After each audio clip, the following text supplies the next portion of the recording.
kepo terus ngiler gitu, iya, ngiler lihat apa ownernya. Waduh, ownernya nih.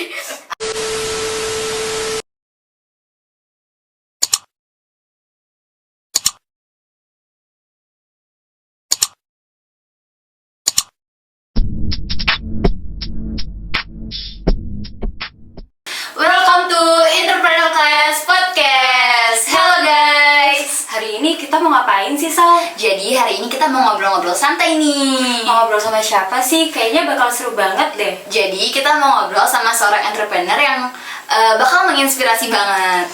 Ngobrol sama siapa ya? Nah, daripada penasaran, mending kita langsung aja ngobrol sama narasumbernya. Halo guys, gimana nih kabarnya hari ini? Semoga selalu diberi kesehatan ya guys. Apalagi yang lagi dengerin Entrepreneur Class Podcast. Nah, untuk acara kali ini kebetulan kita lagi ada di Radio Terminal Unesa nih guys. Bisa dilihat di belakang aku nih ya. Nah, untuk podcast kali ini kira-kira kita bakal membedah tentang apa sih teman-teman? Nah, daripada penasaran, mending kita langsung aja ngobrol sama speaker kita yang keren dan kece ini, yaitu Kak Intan Sarikula, atau lebih akrabnya kita sapa aja dengan sebutan Mbak Intan. Nah, halo Mbak Intan. Halo, ini udah masuk ya. Oh iya. Iya, halo. Gimana nih Mbak kabarnya Mbak? Alhamdulillah sangat baik, Vanessa. Aku panggilnya Vanessa ya ini. Iya, boleh sih Mbak. Oke. Terserah. Siap. Nah, Mbak Intan ini dari Lamongan atau emang lagi ada di Surabaya sih Mbak ini? Aku aslinya Lamongan. Tadi kesini tuh naik bis dari Lamongan. dari Lamongan 2 jam. Terus sebenarnya mau berangkat pagi, cuman kan kita ini kan sekarang weekdays kan. Nah, itu banyak orang pekerja yang berangkat. Akhirnya aku berangkat siang aja. Terus kebetulan tadi bisnya bisa dapet di jam 10-an kan. Aku udah WA Vanessa dan akhirnya aku sampai di sini deh. Berarti tadi bolak-balik ke terminal apa gimana nih Mbak nunggu bis? Enggak sih, aku cari info. Aku kan banyak temen, ya temen jalanan, temen rumahan. Untungnya nggak hujan ya Mbak? Iya, itu nomor 1 ya. Kalau hujan bahaya ini, mereka pada luntur ya. Asik. Tadi kalau dari Lamongan ke Surabaya kalau naik bis itu berapa jam sih Mbak? 2 jam lah estimasi. Kalau macet paling lama 2,5 jam. Oh ya, BTW nih Mbak, kalau boleh tahu nih, Mbak Intan ini mahasiswa mana sih Mbak? Dan udah semester berapa gitu Aduh, Mbak? aku kelihatan masih tua, udah tua ya. Masih imut ya guys ya?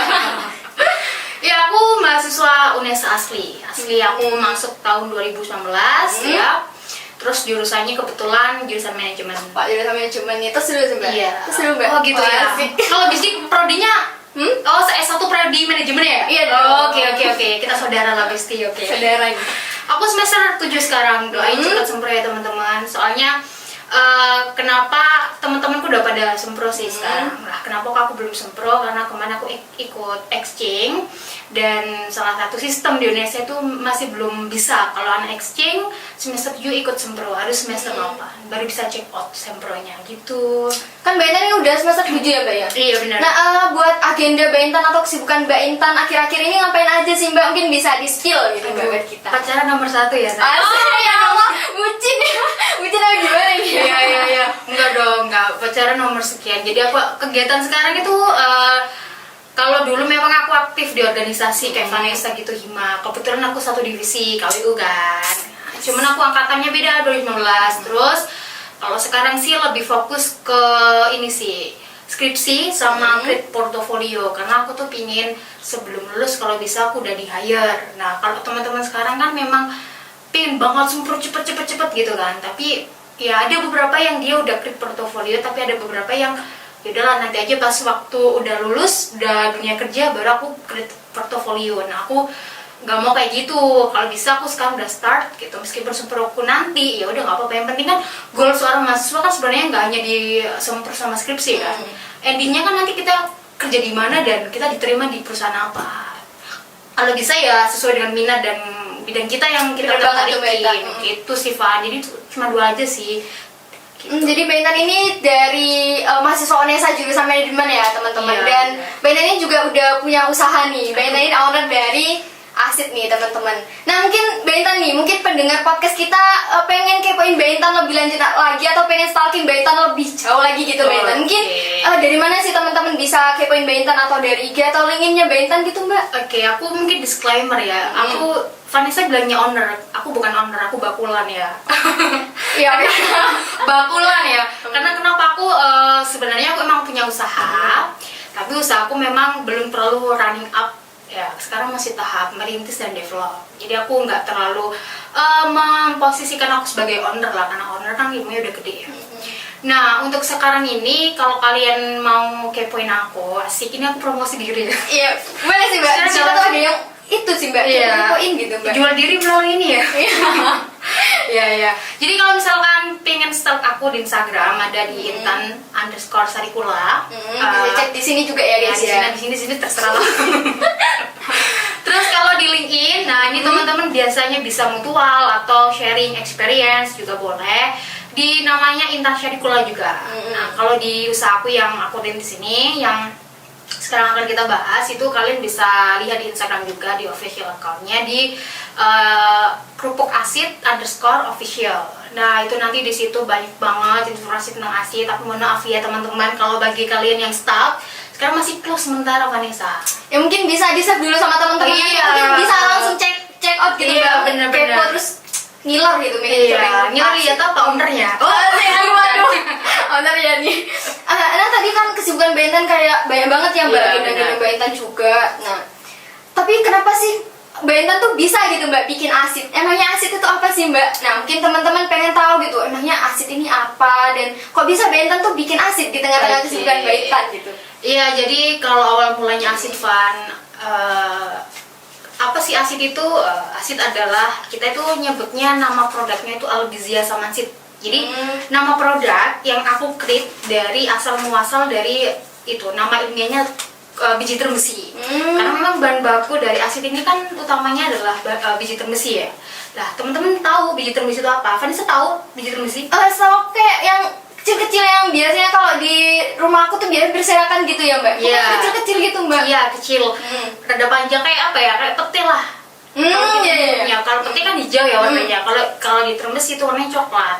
Nah, kalau pas panen Van itu jatuh kan berserakan tuh. Nah waktu itu memang aku bikin asid Albizia samansid kerupuk biji termesi. Kalau teman-teman atau customerku lihat atau beli itu awalnya ketika aku create itu zaman SMA Van. Jadi zaman aku belum tahu skincare. Ya. Wah, udah dari Masih SMA ya mbak? Iya dari SMA. Masih buluk hitam belekat wis pokoknya lengkap ya. Nah waktu itu aku ada acara kayak apa ya tugas sekolah gitu kan, tugas ekonomi. Nah kebetulan itu waktunya outdoor. Nah waktu itu kita ada tugas buat bikin produk dan setelah kita bikin produk kita jual ke ya minimal lingkungan sekolah dulu lah. Nah waktu itu aku kepikiran teman-teman udah pada bikin ide nih, bikin apa namanya bakpao, bikin cireng. Nah kelompokku belum bikin apa-apa, ide aja nggak ada gitu kan. Ketika aku tuh jalan ke kantin, nah itu di belakang itu full kayak ada pohon besar gitu loh Van. Aku tuh penasaran gitu, itu pohon apa sih banyak demitnya gitu kan. Jadi Mbak Intan dulu belum tahu ya mbak kalau itu pohon belum tahu sama sekali. Nah akhirnya aku tanya tuh sama tukang kebun yang biasanya bersih-bersih, Pak ini pohon apa Pak gitu. Oh itu pohon biji termesi mbak. Nah, dari situ termesi, apa itu termesi? Langsung search kan aku di Google biasa kan anak-anak yang suka kepo. Terus aku konfirmasi ke rumah, aku tanyain ke nenekku, ternyata waktu dulu biji termesi itu pernah dikonsumsi Van. Cuman dikonsumsinya itu kayak kita apa ya, cuma disangrai doang. Jadi ada bijinya jatuh kan, dicuci, disangrai udah dia langsung dimakan. Itu kalau zaman dulu tuh ngomongnya minde. Oh minde. Iya minde. Kalau makanya dari situ kan cuma apa ya tradisional lah. Akhirnya aku punya ide, wah ini oke nih ternyata bisa dimanfaatkan kan. Akhirnya aku manfaatkan, aku ambil bijinya, aku bersihin, aku olah dan akhirnya aku halusin dan aku campurin buat adonan kerupuk gitu. Soalnya waktu itu ibuku juga bukan ahli sih, bisa lah di bidang kerupuk karena memang dulu itu pernah bikin kerupuk banyak pisisan tuh kayak acara kondangan, acara kayak gitu. Nah aku punya inovasi tuh di situ. Akhirnya aku lah coba-coba gitu. Ternyata jadilah produknya. Aku kasih tester ke teman-teman sekitar, aku jualin, ternyata yang beli gitu waktu itu. Waktu itu kemasannya cuma kecil Van, segini berapa ya? 2000. Kamu tahu kan misalkan ada kerupuk yang ada di warung yang di tempeng itu? Iya. Nah, itu dulu kayak gitu bentuknya. Pokoknya simple banget deh, 2000 kan waktu itu. Buat anak SMA kan pasti mahal ya Van ya? Berarti dulu itu dijualnya di mana mbak? Nitip di warung atau teman-teman aja? Dulu kalau pertama kali masih di lingkungan sekolah, masih di kantin lah.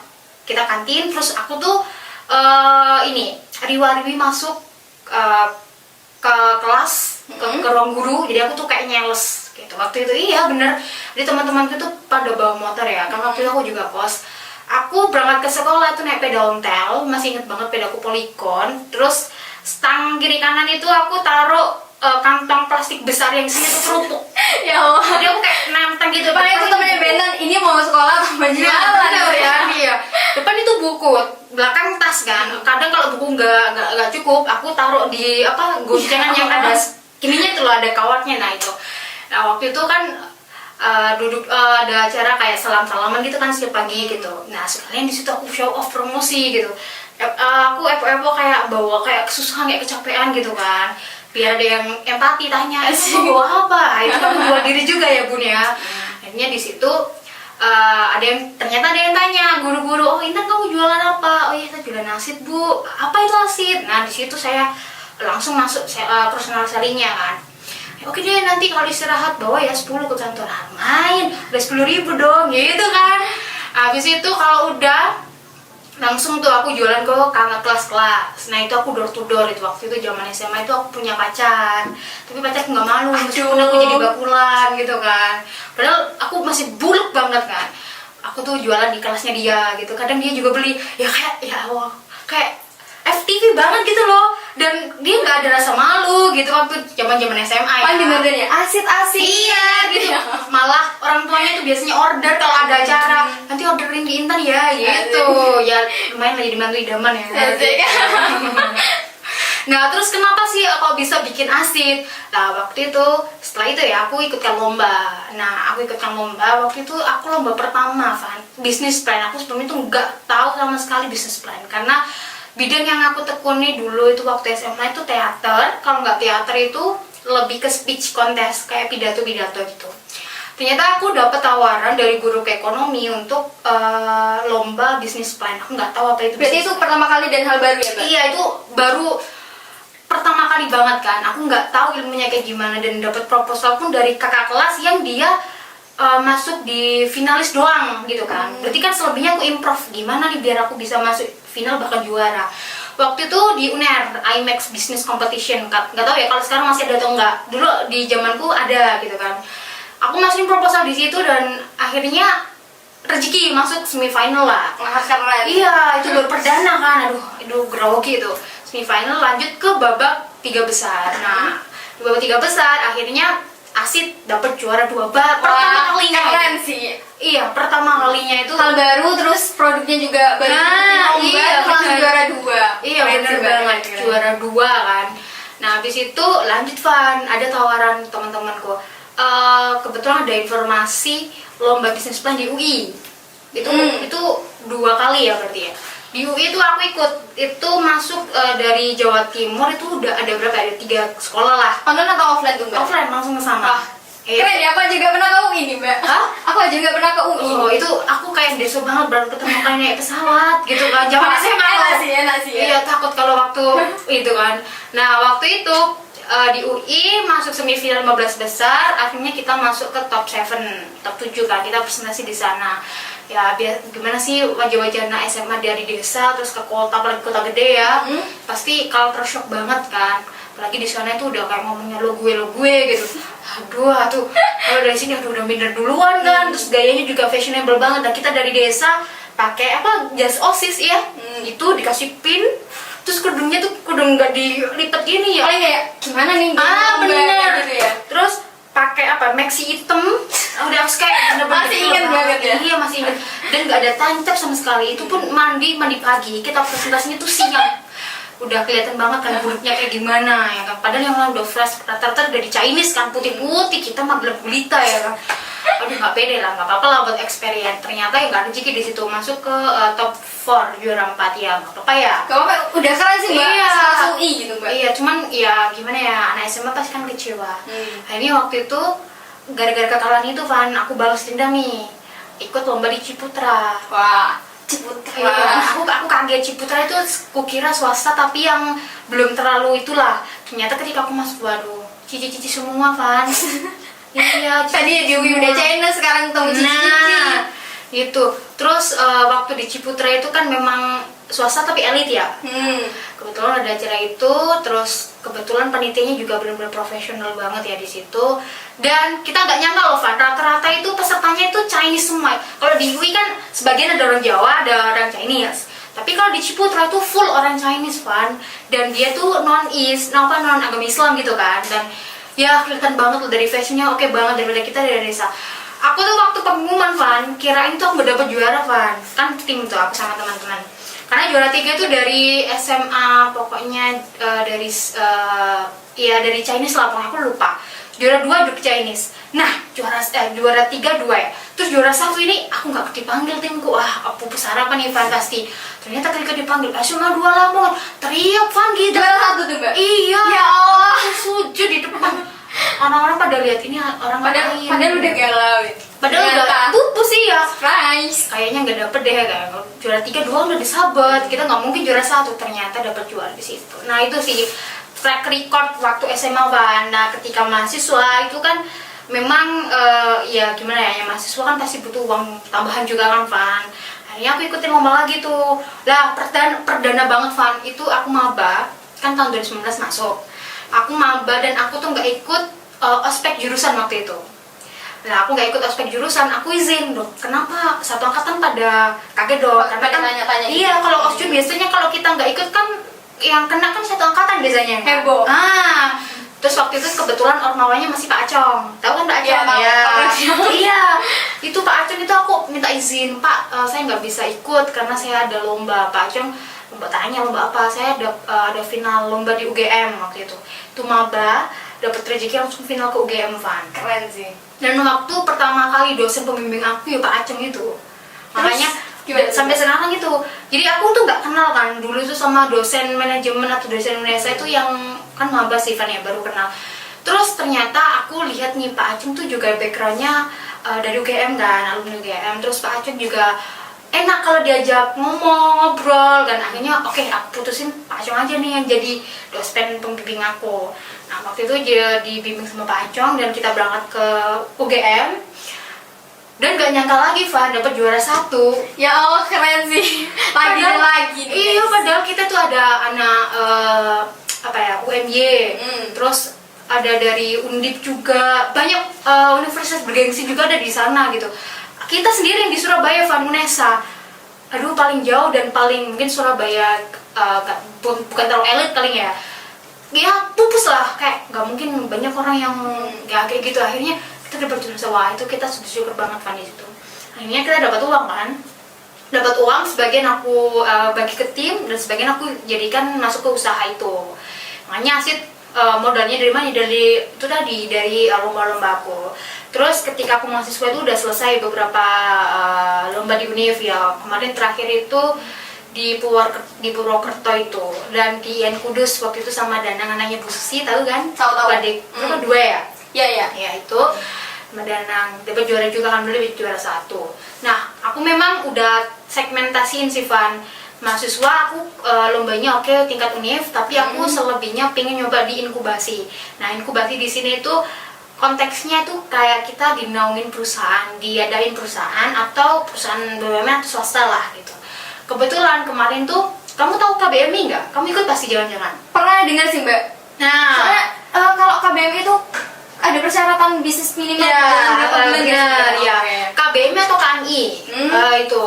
Kalau sama ya, Mbak, itu ya? Iya, sama. Kalau KBMI itu sama sih, usaha bisnis, tapi dia ada minimal berapa ya, 6 bulan berjalan. Iya. Tapi untuk nominal, untuk hadiahnya lumayan, Van. Kita kan dapat inkubasi. Aduh, di-spill nggak ya? Pokoknya lebih dari 10 lah. Wah, Itu anak mahasiswa ya, Van. Segitu pasti, aduh ini buat apa? Enggak dong, buat usaha. Kalau kamu mikirnya udah, wah, shopping nih.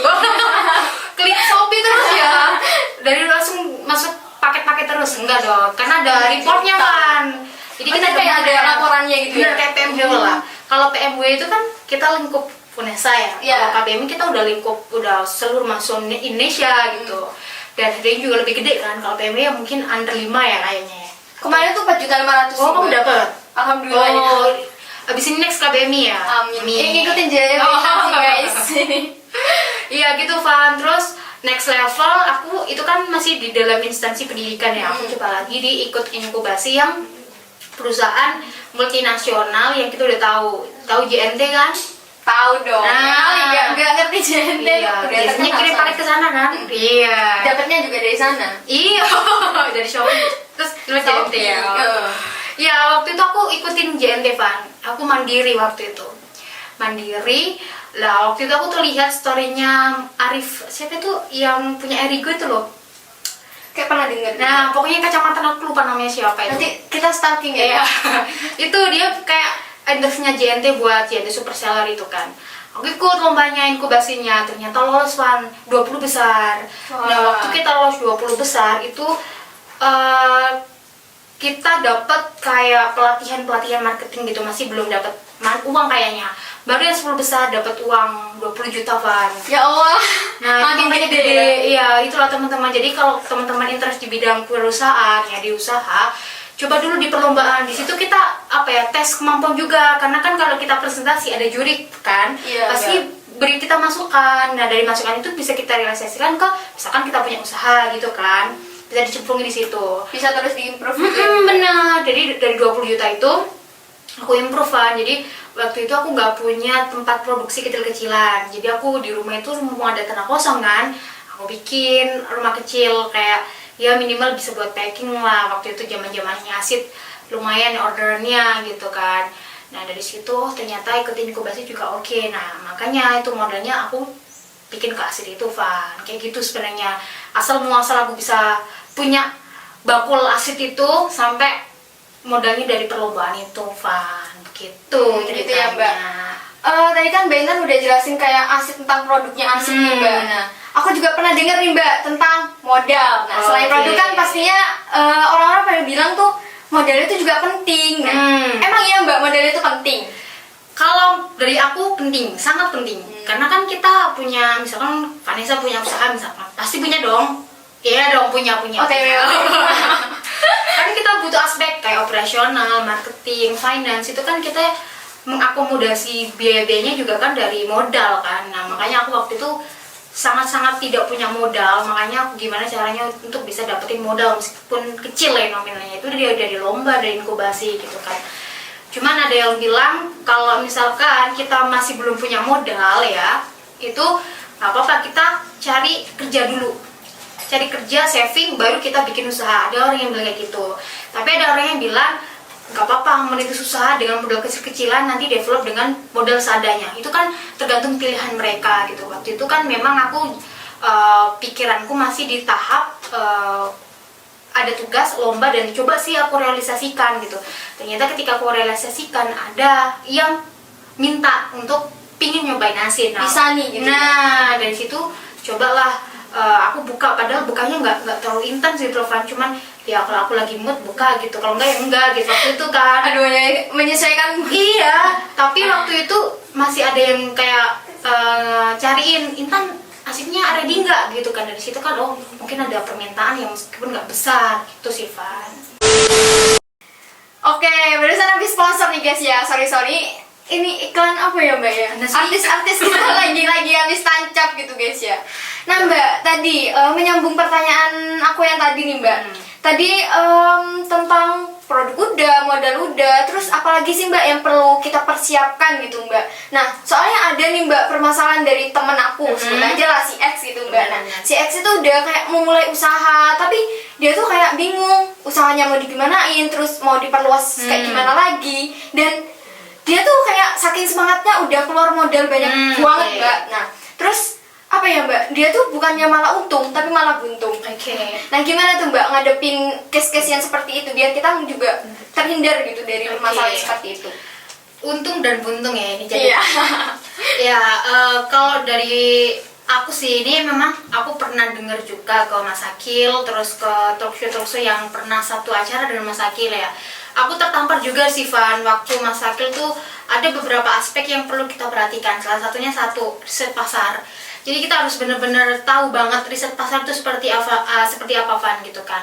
Kalau di ASIS sendiri konteksnya karena memang kita adalah produk tersier yang orang itu kan kalau beli karena keinginan bukan kebutuhan kan. Nah itu aku baru tahu deh sekarang. Karena waktu pas bikin ASID itu kan aku nggak melihat riset pasar. Aku cuman tahu dari tugas lomba terus kok ada permintaan meskipun nggak continue dan nggak besar gitu kan. Nah, tapi dari sini setelah aku ngobrol dengan Mas Akil dan sebagainya, itu ada riset pasar itu penting. Nah, contohnya Mas Akil itu kan riset pasarnya bener-bener ditekunin ya. Mas Akil sama Mas Hadian itu bidang riset pasarnya oke, karena menyambungkan digital dengan lapangan. Makanya kenapa produknya Mas Akil tuh meskipun nggak maksudnya Mas Akil nggak mencari customer itu udah bakalan cari produknya Mas Akil gitu kan. Terus yang kedua itu supply and demand. Nah, itu penting banget. Gimana tuh Mbak? Permintaan dan penawaran kan kalau di anak-anak manajemen. Nah, permintaannya tuh kalau di Asit sendiri itu karena kembali lagi ya riset pasarnya karena keinginan ya kalau beli. Jadi permintaannya juga nggak terlalu besar dan kita orderannya juga musiman. Nah, ada perbedaan nih di sini. Sangat berbeda ya, Mas. Aku di dalam, Mas Akil di langit ya. Kalau punya Mas Akil ya, kita spill Mas Akil aja deh. Dia kan punya usaha juragan elektronik gitu. Tahu sendiri kan elektronik. Ini elektronik juga sih. Mic, terus komputer, semuanya ada di sini tuh aja, kayaknya elektroniknya dari Mas Akil ya. Bisa beli di Mas Akil gitu loh. Karena memang Mas Akil adalah produk-produk primer yang dimana nggak hanya tukang mic yang jual, tukang lighting yang jual, semuanya pasti akan beli di Mas Akil gitu. Karena selain harganya murah, tapi dia juga menyediakan quality produk gitu kan, karena langsung ke pabriknya Van. Jadi kalau dari gudangnya pasti harganya lebih tinggi ya Mbak ya? Pastinya bisa dipres. Kalau aku kan konteksnya memang dari biji terembesi kan. Cuma biji terembesiku tuh aku dari supplier dan musiman. Nah, misalkan 6 bulan sekarang musim, 6 bulan lagi itu masih berbuah. Nah, kan kita harus bisa bertahan di 6 bulan ke depan dengan stok yang segitu jumlahnya gitu. Berarti kan. udah ada suppliernya itu? Ada, jadi kadang orang ke rumah kayak kirim berapa karung, ya maksimal 3 karung lah Van. Nah, itu pun kalau misalkan orderannya banyak kan, kalau kita nggak bisa pinter ngakalin kan, ya juga habis di awal gitu kan, dan stoknya bakalan menipis dan habis. Kalau Mas Akil kan nggak, memang dia langsung dari produk pabriknya jadi ambil, makanya costnya juga bisa ditekan gitu. Terus penawaran juga itu kan, Mas Akil juga bisa memberikan penawaran terbaik karena memang dari pabriknya, dari segi kualitas barang, kemudian harganya yang bisa disesuaikan dengan penjual, kayak gitu, penjual-penjual yang lain. Nah, contoh case-nya gini Van, karena kan aku Asit, aku butuh packing toh. Ya, Mas Akil juga punya yang namanya usaha di bidang kardus, kalau kamu pasti tahu. Nah, itu kan Asit packing, dikirim luar kota pasti butuh kardus. Nah, waktu itu untuk trial and error, aku tuh pernah beli berapa ya, 3 pieces kardus ke Mas Akil, karena ukurannya beda-beda Van. Aku tuh mau ngetes kalau ukuran pakai kardus segini pas nggak untuk pengiriman dan lain sebagainya. Ternyata yang ukuran ketiga pas gitu kan. Sedangkan aku cuma pesen 3 dan itu sama Mas Akil di ACC-in Van. Padahal kan ada ongkos kirim kan dari Mojokerto ke Lamongan, apalagi kan kardus itu panjang kan. Aduh, ini orang baik banget gitu kan. Jadi yang bisa disimpan berarti pesan kardus di Mas Akil biar gratis. Iya. Iya, harus jadi adanya dulu tapi. Iya. Nyalon deh. Iya. Nah, terus kemudian online shop juga, kayak kita jualan make up, itu kan pasti kita juga butuh kardus untuk packing. Pasti sih Mbak. Nah, itu pasti mereka akan mencari penjual yang dimana harganya murah, kualitasnya oke. Salah satunya Mas Akil. Kamu kalau misalkan cek di Shopee-nya itu ribuan pieces pan udah terjual gitu kan. Kalau di aku, nah itu tadi aku bisa saling kolaborasi dengan kardus. Nah, dan ketika aku sudah order banyak, order 3 pieces, aku baru order 300 pieces ke Mas Akil. Itu dengan ukuran yang aku request juga gitu. Padahal di Shopee-nya itu nggak tertera ukuran segitu kan. Cuman karena aku adik uyu-uyu ya, jadi aku dibolehin. Iya, gitu Van. Itu sih case-case dan beberapa hal yang perlu kita perhatikan dari riset pasar, perhatikan supply and demand, dan kita sambungkan dengan case-case yang ada di lapangan seperti itu. Nah, kemudian nih Mbak, tadi kan kita udah bahas panjang lebar juga nih apa yang perlu kita persiapkan, kayak dari produk, modal. Tapi kan itu dari segi bagaimana kalau kita membangun usaha. Okay. Nah, kalau misalkan dilihat dari segi personality nih Mbak, atau dari kepribadian kita, apa sih Mbak yang perlu kita persiapkan? Ya, mungkin tadi sempat dulu Yovan ya, modal, kemudian apa yang perlu kita lakukan, ada 3 aspek tadi. Terus sekarang personality. Nah, ini personality nggak kalah pentingnya dengan aspek yang sebelumnya Van. Karena kalau kita membahas personality, kita bisa berbicara tentang skill, kemampuan atau kapasitas. itu nggak hanya dimiliki oleh orang yang punya usaha, tapi kalau misalkan kita kerja di profesional karir, ya kita harus punya skill, karena nanti skill itu yang akan dipertanyakan. Mampukah kamu menuntaskan pekerjaan A, B, C, D, E gitu kan. Bahkan juga di wirausaha juga seperti itu gitu. Apakah kalau misalkan ada masalah customer, masalah kendala supplier, kan kita harus punya problem solving di situ kan. Nah, gimana caranya bisa seperti itu? Yang pertama, tingkatin skill. Nah, skill ini kita bisa peroleh dari baca buku. Fun baca buku nggak?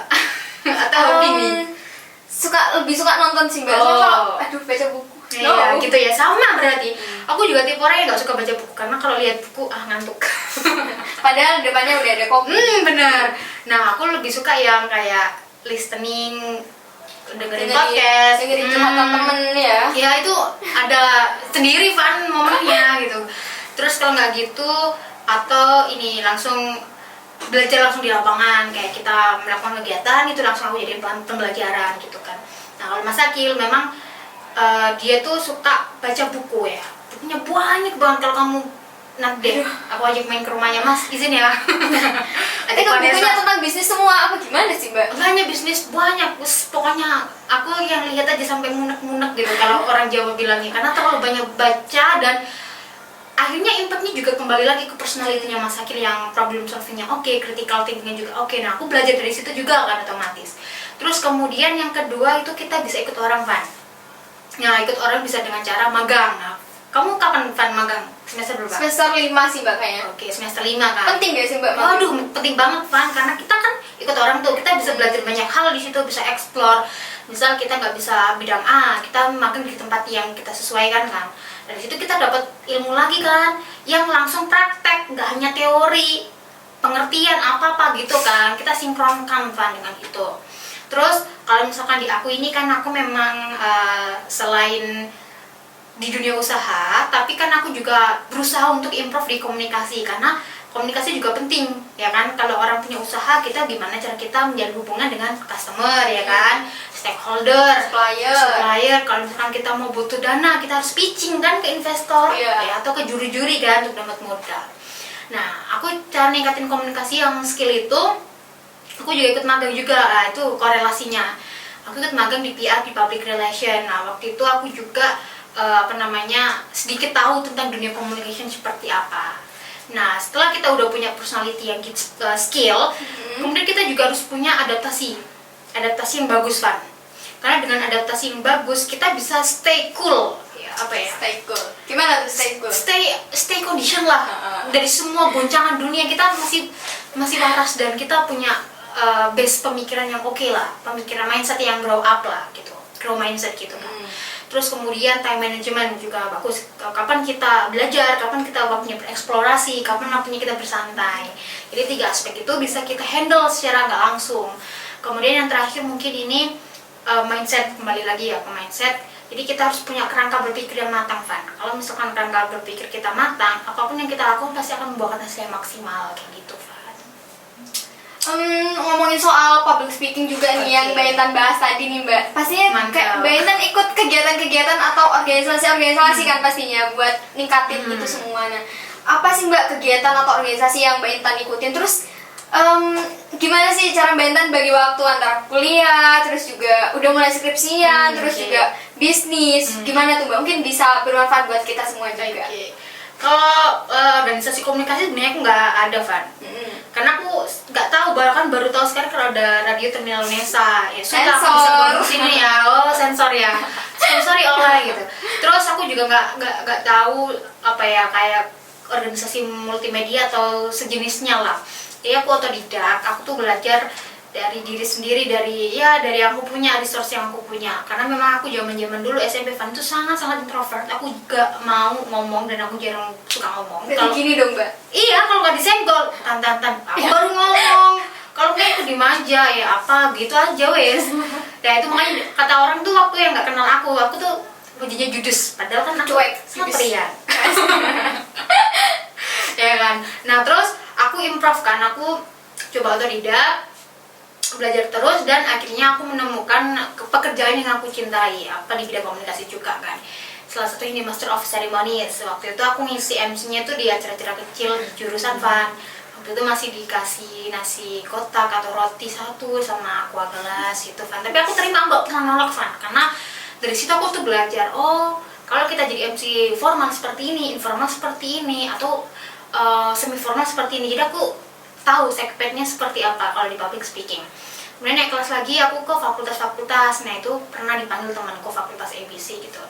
Ya sama, aku nggak pernah nolak. Nah kalau eksternal, waktu itu aku pernah ke acaranya pemerintah kota Surabaya, itu aku MC di Balai Pemuda.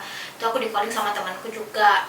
Terus di acara di TC Wonokromo, kemudian di Cito, dan ada beberapa tempat yang eksternal lah selain Universitas Negeri Surabaya.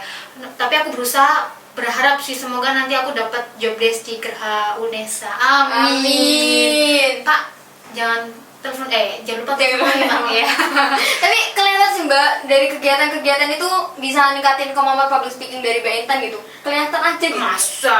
Iya nih. Kayaknya aku suka ngomong iya kayaknya. Ya hobi ngomong, kalau di rumah itu kayak burung gitu. Gitu. Kalau di rumah Mbak Intan nggak ada Mbak Intan kayak sepi. Gitu tuh. Oh, kamu kok melo sekali, Van. Ada apanya ini biasanya? Apa ada apanya? Saya gitu. Iya, gitu sih, Van. Terus Mbak, Oh iya, belum kejawab, Van. gimana? Time management. Oh iya ya, lupa guys. Ini jam-jam siang ini udah mau waktunya makan. Ya kalau time management, karena memang semester 7 ya, aku udah nggak ikut organisasi sih, karena memang fokusku sekarang create portfolio. Nah nanti ini mungkin aku tautkan juga sih di LinkedIn quiz ini ya, Van. Acaramu ini, nggak apa-apa kan? Jangan lupa nanti dicek ya guys. LinkedIn-ku ya. Nah terus skripsi oke, kemudian create portfolio juga oke, dan aku lebih suka ke magang-magang sih daripada ikut organisasi yang mungkin aku udah cukup kayaknya. Yang dulu-dulu yang semester sebelumnya emang aku full organisasi Ormawa, mahasiswa jurusan, terus dan sekarang aku masih ini sih kontrak sama Genbi. Kamu nggak mau daftar Genbi, Van?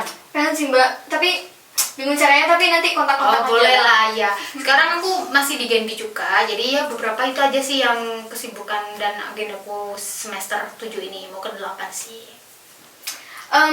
Tadi kan udah banyak banget yang kita bahas nih Mbak ya. Kira-kira apa ada lagi nggak sih Mbak yang perlu kita siapkan atau perlu kita lakukan gitu Mbak untuk apa ya, kita yang pengen menjalankan usaha biar kita tuh kayak lebih dan lebih matang lagi dalam menjalankan usaha kita. Yes. Ya kan tadi basic, kemudian personality. Nah, yang nggak kalah pentingnya adalah circle, Van. Ini tambahan aja sih dari aku. Kenapa kok circle? Karena kan selain kepribadian kita, faktor internal usaha kita, faktor eksternal itu juga sangat-sangat mempengaruhi.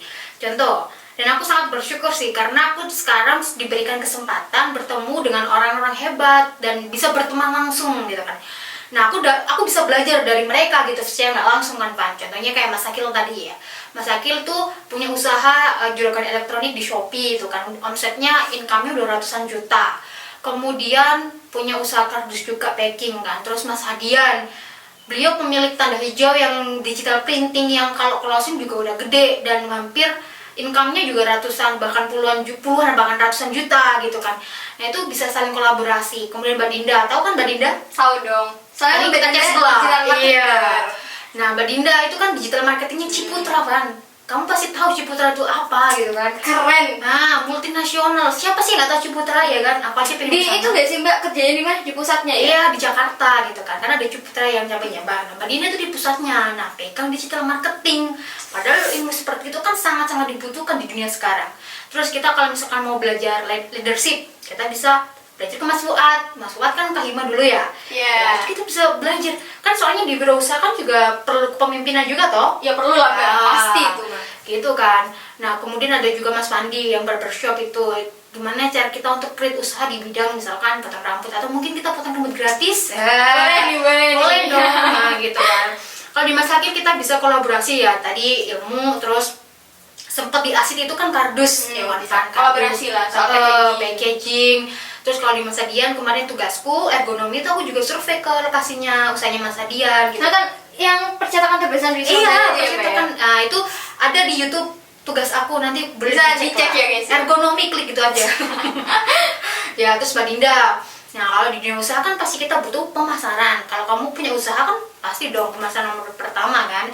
bisa belajar di Mbak Dinda digital marketing gitu kan, gimana kayak kiat-kiatnya bisa sukses di digital marketing, terus leadership di Mas Fuad dan sebagainya di Mas Fandi untuk potong rambut atau apa ya. Itulah makanya circle itu harus kita bentuk dan kita keep sebaik mungkin ya, meskipun kita masih belum berada di ilmu seperti mereka, tapi kan minimal kita punya usaha dan belajar seperti mereka gitu kan.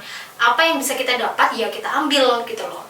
Jadi ada orang yang circle-nya yang ya gimana ya, ngawur, bukan ngawur sih, kayak nggak melihat potensi atau kapasitas lah. Tapi kalau di aku ya aku bersyukur gitu loh, aku dipertemukan dengan orang-orang seperti itu kan. Makanya dari situ aku bisa improve lagi dan lagi sesuai dengan bidang yang aku minatin. Salah satunya di communication gitu, Van, dan usaha gitu juga. Circle juga ya, Iya, penting. seperti. Wah, keren banget nih sharing-sharing dari Mbak Intan nih. Semoga sharing-sharing kita bisa menambah insight dari teman-teman ya guys ya. Nah, itu tadi experience dari Mbak Intan, speaker kita yang keren dan kece kita kali ini. Masih belajar guys. Nah, Mbak Intan ini seorang mahasiswa, tapi beliau ini sangat berusaha untuk apa ya guys, mencapai sesuatu sesuai bidang dan passion yang Mbak Intan minati. Ya, Vanessa juga di sini ya. Amin. Nah, tadi juga yang aku tangkap nih Mbak, circle itu sangat penting dan berpengaruh ya Mbak buat kita. Apalagi kan tadi dari circle-nya Mbak Intan udah banyak yang berkecimpung di dunia usaha, terus juga udah ada yang berkecimpung di dunia karir juga. Terus juga circle yang positif dan berkompeten tuh bisa kita ajak untuk kolaborasi guys. Jadi saling menguntungkan gitu Iya, gitu ya. Membuat hubungan yang saling apa ya? Memberi kenyamanan, Kita ikat, iya. Mutualisme lah, ya kan? Jadi buat teman-teman nih Mbak ya, mungkin keputusan semuanya di perjalanan teman-teman tuh ada di tangan teman-teman sendiri. Jadi pilihlah apapun yang teman-teman minati, teman-teman ada passion di situ. Jadi jangan pernah ikut-ikutan teman. Benar deh ya. Ya kayak misalkan sekarang itu lagi booming-boomingnya musik atau booming-boomingnya orang kayak bikin bisnis ini itu, terus ikut-ikutan gitu. Tanpa lihat Kiat-kiat dulu. yang katanya Mbak Intan tadi kayak ada survei pasar, terus juga lihat supply and demand-nya seperti apa ya Mbak ya. Mungkin itu aja sih Mbak yang bisa aku sampaikan kepada teman-teman. Nah, mungkin dari Mbak Intan ada closing statement nih Mbak buat pendengar podcast Entrepreneur Class yang spesial gitu Mbak. Gitu ya, special life gitu ya. Kalau dari aku sih gini, ada dua prinsip yang aku pegang. Ini prinsip pertama bagus banget ya, itu tadi aku sumbernya lagi-lagi dari Mas Akil, ngutipnya itu kalau skripsi ngutipnya dari Mas Akil tahun berapa, tahun 2022 lah. Money follow the people. Jadi uang itu mengikuti orang. Kalau misalkan kita punya kapasitas, skill, ya uang tinggal ke kita, bukan kita yang cari uang kan. Kita bukan budak uang kan, kita budak korporat. Oh no dong. Terus kalau aku sendiri, ini yang aku pegang dari mulai dulu sampai sekarang tuh, aku selalu percaya kalau misalkan ada orang yang beda, ada orang yang sama, maka jadilah yang paling beda. Nah, dengan perbedaan yang ada di diri kamu, itu pasti kamu menjadi unique value proposition gitu. Jadi kamu gampang ditebak sama orang, kamu punya branding di situ, iya kan? Iya, dari aku itu sih Van. Jadi mungkin teman-teman bisa mengaplikasikan atau mungkin bisa lebih di filter lagi sih, apa yang sesuai. Keren nih Mbak Intan nih guys. Jangan lupa tadi kepoin media sosial Mbak Intan juga, buat kepoin Mbak Intan gitu. Mungkin itu aja sih Mbak buat podcast kali ini. Makasih ya Mbak Intan udah sama-sama. sangat effort kesini membantu kita untuk membuat podcast buat pendengar setia Entrepreneur Class Podcast. Wajib audiensnya harus banyak ya. Harus dong ini ya. Makasih ya Mbak Intan ya. Sama-sama. Semoga cepet sembro nanti. Amin ya Allah, doain teman-teman ya. Amin gitu ya guys ya. Kita aminin bersama-sama ya guys ya. Nah, makasih ya Mbak Intan. Kita kasih tepuk tangan dulu deh buat Mbak Intan. Yeay. See you guys. Nah, gimana guys podcastnya? Seru kan? Wah, pastinya nggak cuma seru doang dong. Tentunya teman-teman juga dapat ilmu yang bermanfaat nih. Jadi, teman-teman udah nggak perlu takut untuk memulai usaha dan mulai mempersiapkan mental dan personalitinya untuk menjadi seorang entrepreneur. Nah, bagi kalian, bagi teman-teman yang mau sharing-sharing dan ingin bertanya, bisa isi ya kolom komentar. Dan jangan lupa untuk share, comment, like, and subscribe. Bye-bye!